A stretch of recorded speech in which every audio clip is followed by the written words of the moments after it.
Hi there, welcome to Carcassonne with Itze and this year's Romanian Carcassonne Online Championship. It's already the semifinals between Mars15, and that's Romanian Carcassonne, and his brother Game Over, aka Bogdan Carcassonne. Marian most notably was the World Championship runner-up in 2018, and the year after that won the World Championship. And his brother was, I think, the bronze medalist of last year's edition. These two are fighting for the final here. So the winner will advance to the finals in this double elimination bracket. The loser will get another chance versus the winner of I. Nicolai versus Erwin G. The winner of this match then advances to the finals.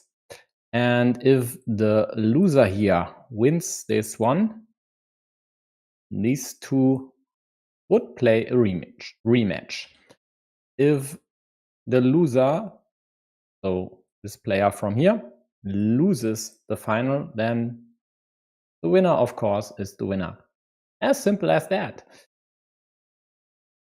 And now I moved some window in the way. So let's actually check stats of these two.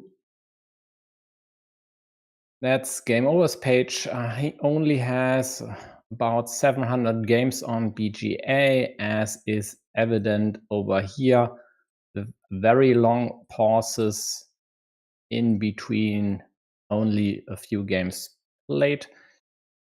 Peak rating somewhere, maybe right now at 660, 70 maybe. His brother has played a lot more on BGA, also as evidence here in the ranking evolution.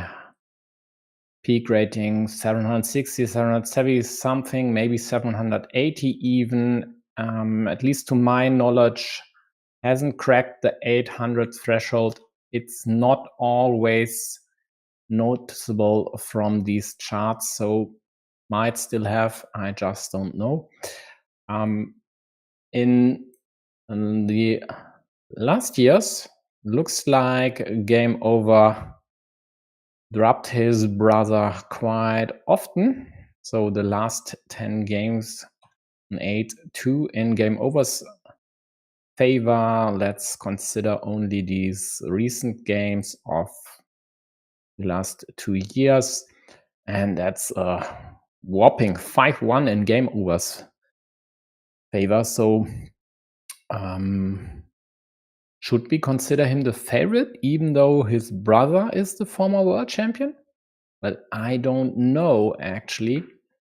The one thing I know is Mars definitely isn't in the shape of his life. I just recently played against him, and let's say I was lucky in the game, but there was no need or no business for me at all to get lucky if he had not blundered before that. And let's see if he manages to play perfect game today, or at least play up to his usual standards. So looks like blue, which is Game Over in this case, took a 6-point city, whereas his yellow brother took 4 points for this one and 2 quick road points. Blue quite likely will be happy to get a city piece after these road extensions. Actually, these 3 road extensions, as can be seen on the right side.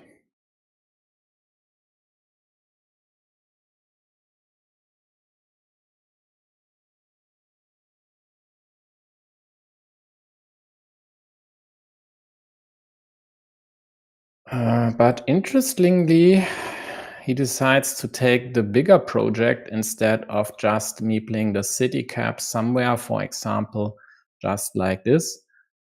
Uh, Yellow just jumps on the chance, takes these 4 points here.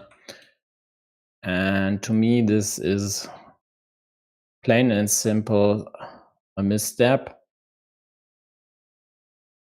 If there were a shield here, we could discuss whether this move might be worth the risk. But in this case, I don't see it, especially not if there's one of your roads in the vicinity and there are permutations where this square here could be killed, and with this 2 of your meeples. So why risk it? Why not just take a simple city that's well, more or less safe, or as safe as a simple city can be in this early stage. Yeah, but he definitely continues with this city building, hoping to force me to eat my words. Even though he doesn't know that, of course, he just cares about this game, takes this field for now, and with this, the early lead. But that city will be blocked to the last remaining left-handed, no, right-handed dagger. 2 are already on the board, so that's one's definitely critical. Doesn't shy away from this monastery, although it could also be limited to the other dagger variant. But it was the best monastery spot, so why not take it? The one other option which would have been interesting was this here, trying to prevent or limit yellow's options of connecting over here. But he didn't go for that. And let's see if yellow closes one of the cities or the road to further add pressure on yellow blue's city and also cap the field up top. A few roads over here, and blue's field would be limited to a maximum of 9 points, which at least would be a mini win for yellow in this battle.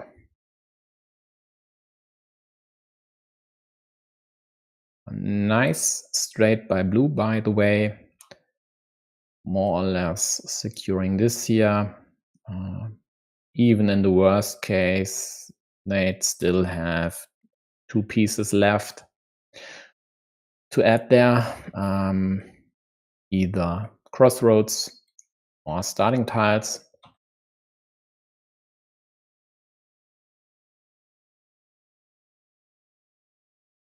And there's an easy continuation up here with a lot of road pieces available. Quite likely they would love to get a curve to open up the field over there.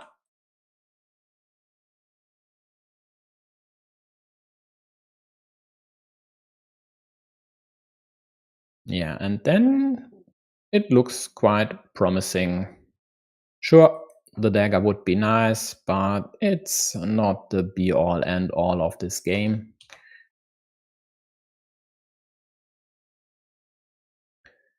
Monastery Liberation, 4-point road, all quite nice. Meanwhile, yellow closed their second city at the bottom as well and took this 6-point field. There is another field available over here. Maybe this one would be better for 9 points as of now, with 4 meeples in hand. Might be easy to justify this investment, even though these 2 fields are quite likely to be unified later.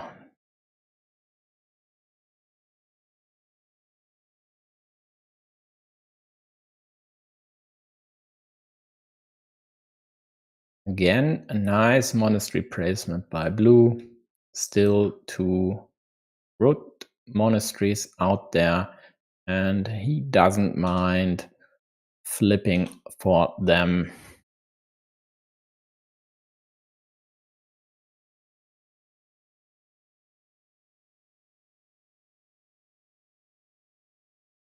Yellow obstructs blue's city, also prevents the usual threat of city completion and field attack.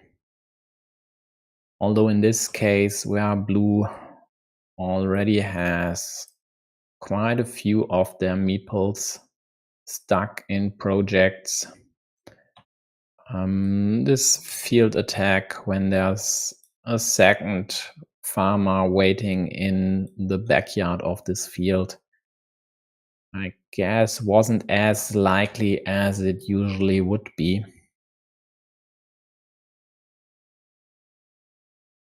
Meanwhile, Yellow City project up top was thwarted by 2 moves of blue.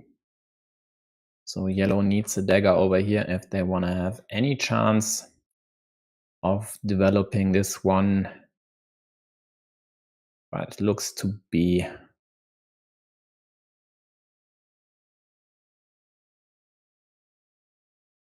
improbable anyway. They would need to get a splitter or quite a lot of road pieces to close this one. And even if they would hit the dagger and this splitter, there would still be a lot of options for blue to counterattack.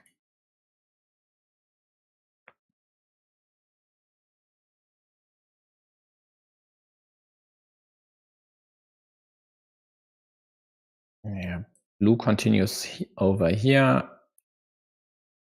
protects this from the quite annoying block like this, which would have limited this here to the same dagger they need up top anyway.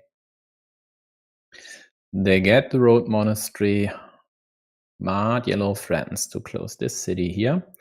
And the score more or less is tied as of now. Unification here would deduct 6 points from yellow. But closing this city, of course, would add at least 8. So from 6 to 14, maybe even 16. They go for the complete destruction of the city, but blue quite likely will defend. Still 2 starting tiles out there.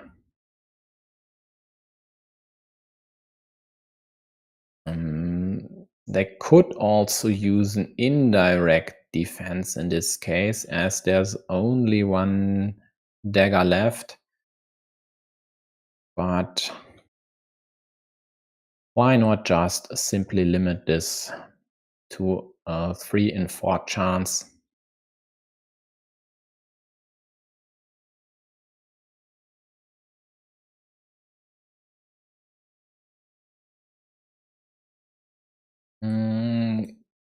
Yeah, I guess it's fine to score these 4 points. Another option was this here, preventing yellow from profitably using the Doritos or maybe even the splitter over there.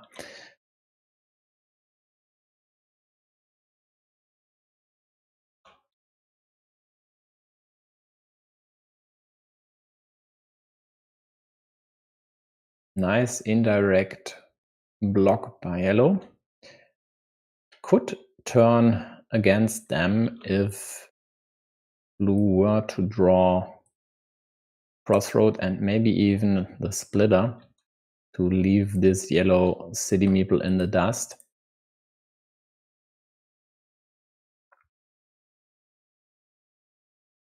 So blue, with this curve, very wisely limits this to the last remaining Dorito. There's no cow left.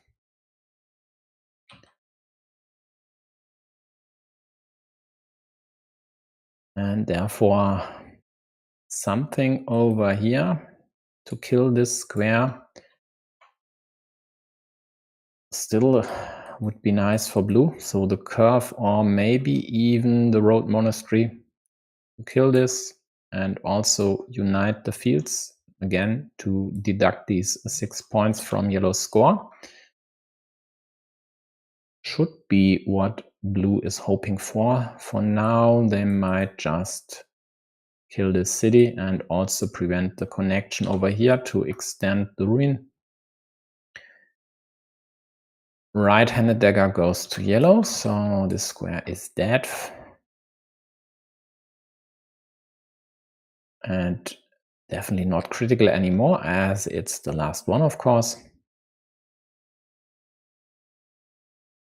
They could add it onto their city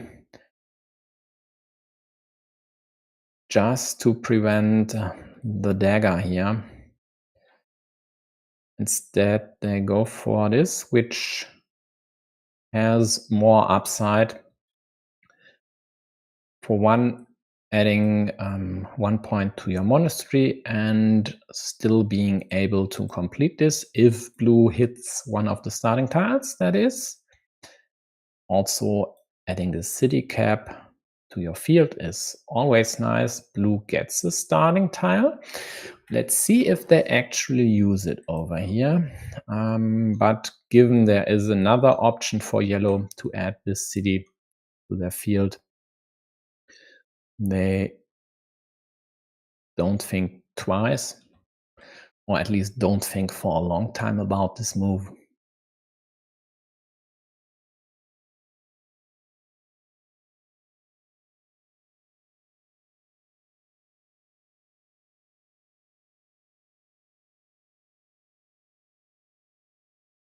And here goes yellow with the dagger, takes the 7 point.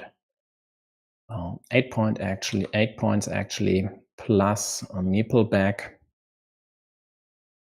And with this is +7 on the virtual scoreboard.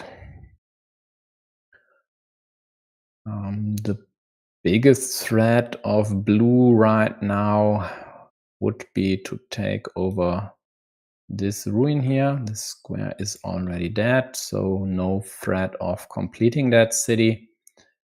Also, the rose would be pretty nice for blue.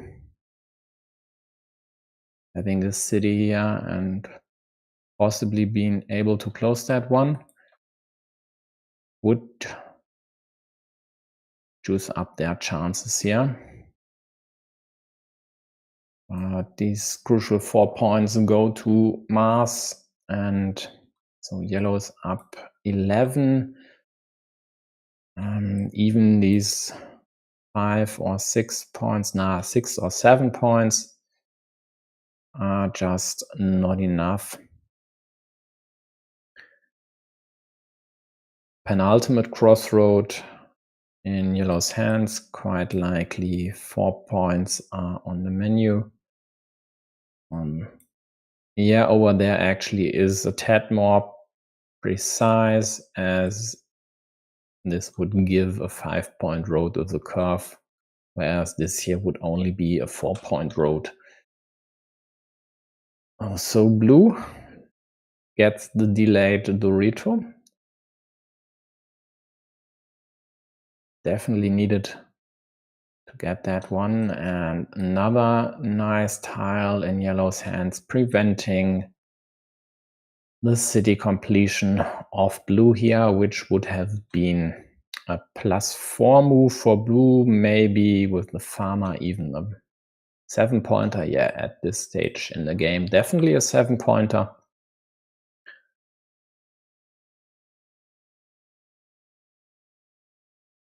So even if blue would hit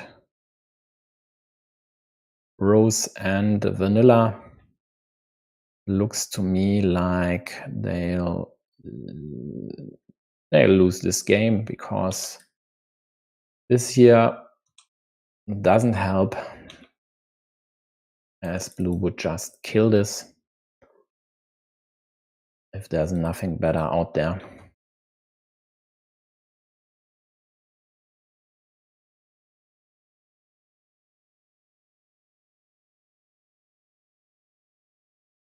-10, that's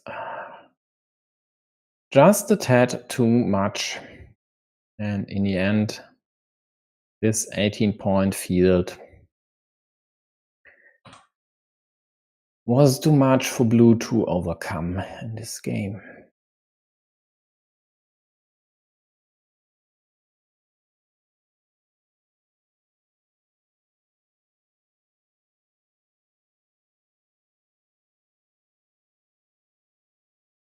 Yeah, blue grasping at the last straw, but Mars even gets the vanilla to score another 7 points.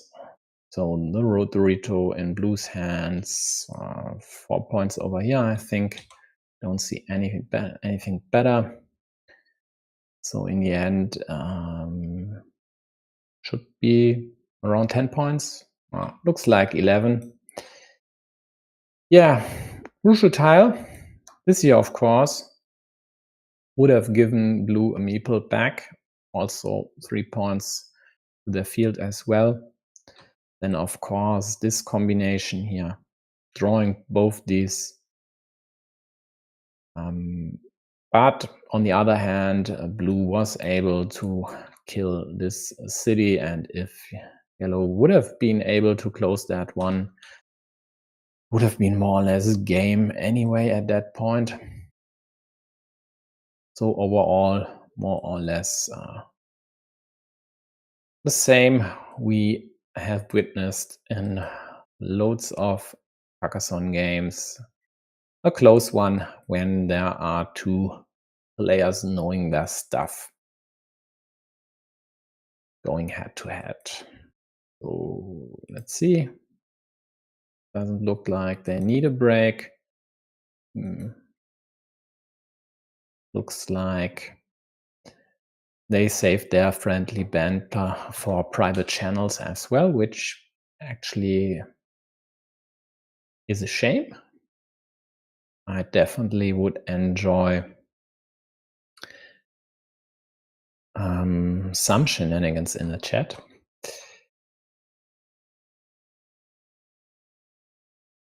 Yeah, so could consider this here actually to take away quite a lot of city continuations from yellow. But blue opted for the more passive move and was punished immediately.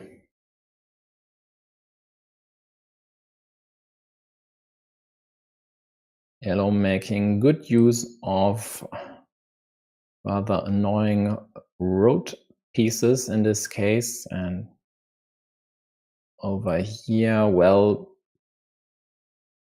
considering they already need a curve here, the option to close the road on the north side and going for 3-point mini road definitely wasn't as enticing as being able to use straights productively. Nonetheless, they of course used the first straight they got their hands on to attack blue's loop road. Excuse me. Have to kill my telestrator. Here we go again. So yellow attacks blue's road. Doesn't like them getting the 6 points on their own. Now extends their road here, also threatens to kill blue city, and therefore blue has to defend in a rather wonky way, as they'd really like to close this possibly lip-shaped city later. So they prevent an attack from the north, but considering this one here was under threat, yellow killed the threat actually. maybe this one here would have been at least worthy alternative. This square here is a bit iffy for blue, because in some cases this could be limited to the right-handed dagger, of which one is already gone. Therefore, blue opts to use this Dorito over here, not there where they need one sometime, not here where they now need one, but here just to prevent an attack and the block of this square, or maybe even kill. Therefore, the second field Dorito in their hands doesn't go in the designated hole here. They just play it very safe, and knowing full well that there are still 4 pieces out there to close their city, and not just close their city, but take the juicy field as well. So just wait for yellow to take the field here once they close the loop. Meanwhile, yellow is hoping to draw a Dorito of their own to close their city after the kinda self-invasion. They get the Dorito immediately. Nice for them. Meanwhile, they obstructed blue's city on the left, but blue was able to counter with this road Dorito and now threatens to close this 16-pointer over here. The road is a tad iffy, but there are still crossroads out there. The quadruple crossroad, though, is gone, so this could lead to obstruction, or rather kill like this here. And an 8-2-1 mini battle by yellow. Also, this here is a 9-point field in the making. Let's see. Blue decides to add a monastery there, so this square, even if blocked by anything from the left side, would at least have a 75 chance of completion. Well, not this square, this road actually. Both don't get anything to attack or close the city, and blue even decides to protect it. And even if yellow were able to obstruct it from the left or bottom, 2 of these daggers are still out there, so not a big issue for blue. Meanwhile, yellow took this field, also tries to add more cities to the field, of course. That's your normal behavior if you have a field. Add caps there, hope to close them. And now they try to exert pressure on blue's city.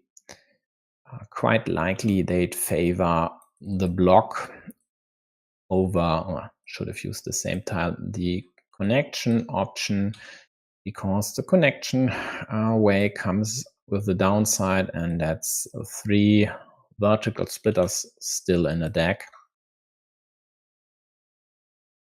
Blue liberates the road, scores 2 3-point roads over here. Also liberates yellow's monastery, of course. This situation is still not resolved.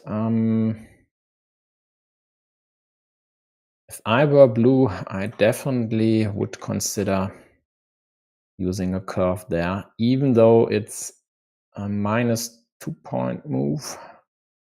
Actually minus 3-point move, but taking over this field here might be worth it, because any piece over here would extend yellow's field to the top.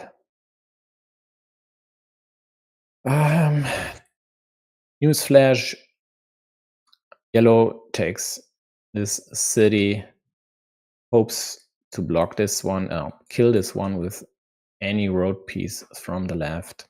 But blue gets to defend, also obstructs yellow city this way.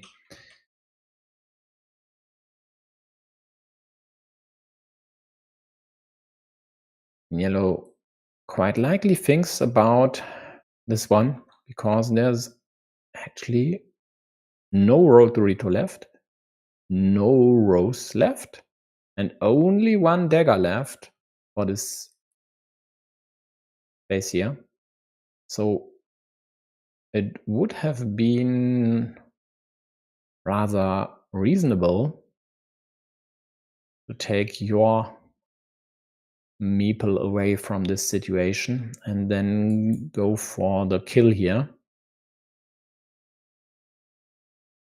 Instead, they close their city, create another,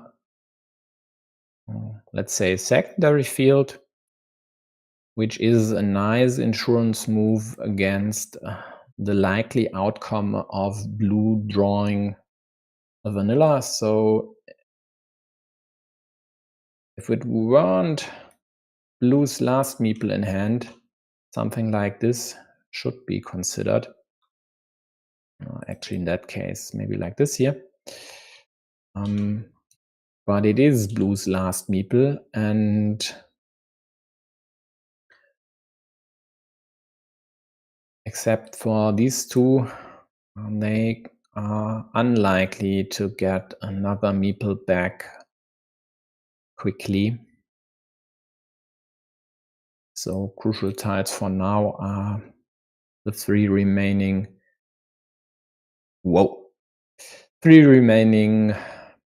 field Doritos and vanilla caps. And blue definitely knows that this field here could be game deciding. So they opt to take the risk of being left for a few moves without the option to score quick points, as their meeple bank is empty.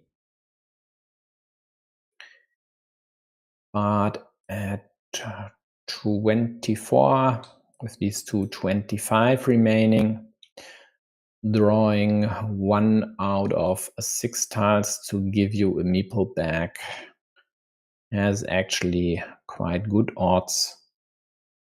So I guess in most cases they should get one of these two within 2 or 3 moves.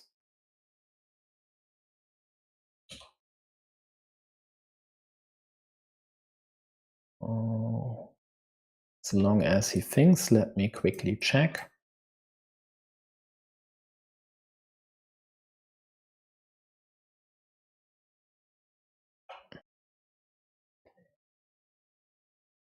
Yeah, rather likely to get one. Average wait time would be 1 move, so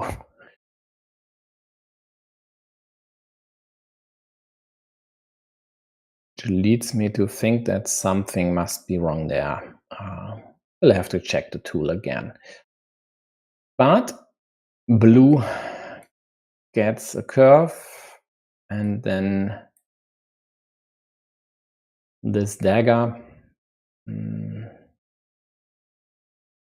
They use the curve to protect this square, because this here would be the killing blow to the city and blue's monastery.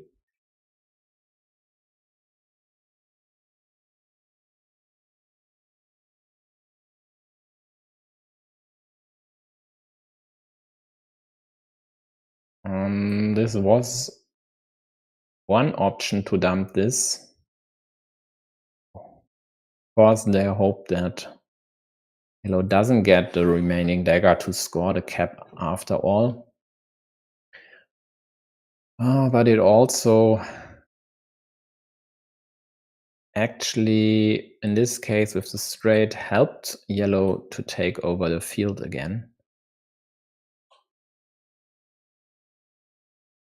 One Dorito in yellow's hands, one vanilla in yellow's hands, and blue so desperately needs both of them.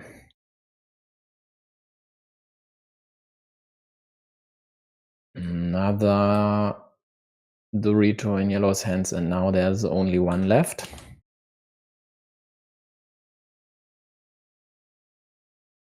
Blue meanwhile gets nice pieces, but nice pieces don't do anything for you if you don't have meeples in hand. Finally, they get one of the vanillas to close their city and also tie this 9-point field. But with Mars drawing the last field Dorito, this should be a game over, no pun intended.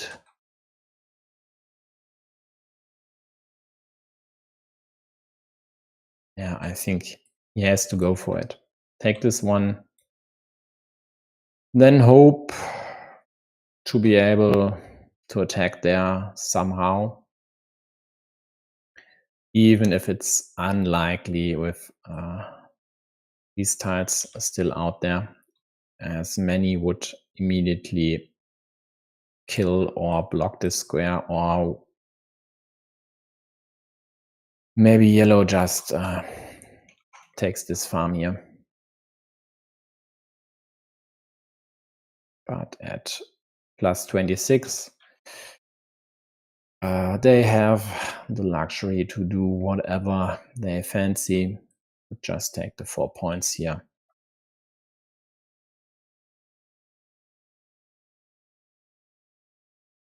And this should be all there is to this game.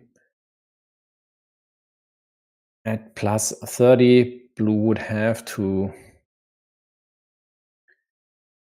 take over both fields. And that's just not gonna happen.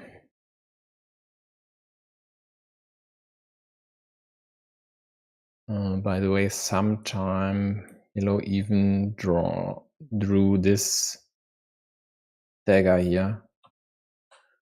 Looks like I missed this one.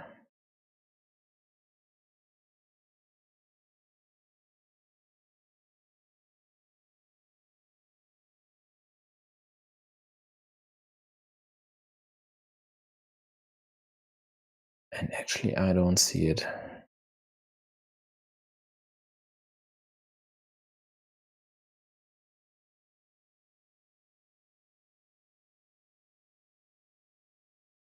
Nah, they didn't. It was still out there. Hence, I couldn't see it. So, in the end, whopping 40 points. So, bragging rights, at least for a few days, go to Mars. Yeah, well,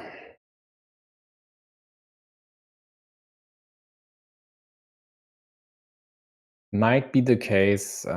Blue could have played this city a different way, more risky way, of course, but so overall, Mars wins this with a clean 2-0.